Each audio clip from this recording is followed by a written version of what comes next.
batenderezza enkulaakulana omugenzi gy'atuusizza mu kitundu kyabwe naddala mu kisaawe ky'ebyenjigiriza. Bishop abadde muntu mulungi, Bishop abadde muntu mukakamu, ng'oli wamutunuliraga Bishop mukambwe, naye nga Bishop bw'otandika okwogera naye abeera muntu mukakamu era ng'awuliriza. Eno ekereziya y'aba Orthodox yasookera ddala e Luweero era nga singa tegaali maanyi ga Ssaabasumba Lwanga okugiddaabiriza osanga yandibadde tekyaliwo.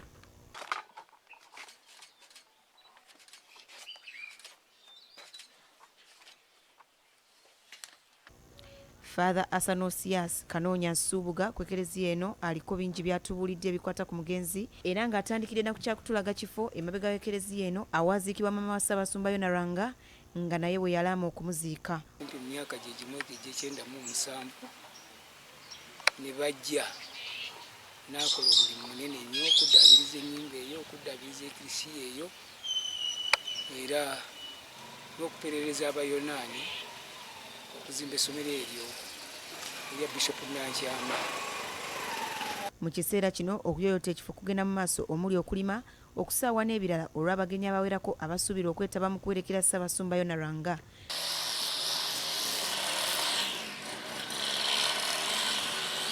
Tuli mu kuyoyota ekifo kyonna kibeere ddala ddala nga kituukiridde okusembezebwamu abagenyi ab'enjawulo be tusuubira okuba abangi mu kifo kino.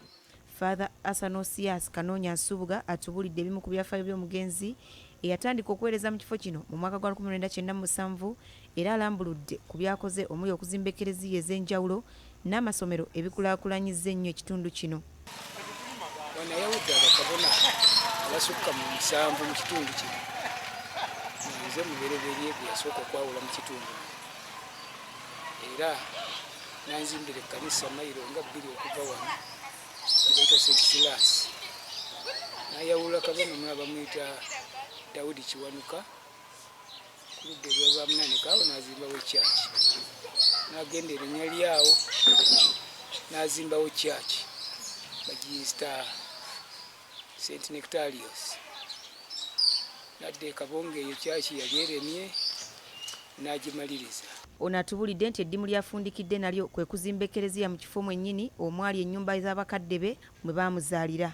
Twogeddeko n'abamu ku batuuze b'e Ddegeya wakati mu kunyolwa okutagambika ne batubuulira ebirungi byabakoledde naddala okuweerera abaana n'okulaakulanya abavubuka.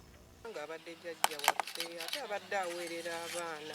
Bishop abadde muyambi ne kulaakulanyiza ng'abavubuka okubeera n'ekirala n'atusaba okubeera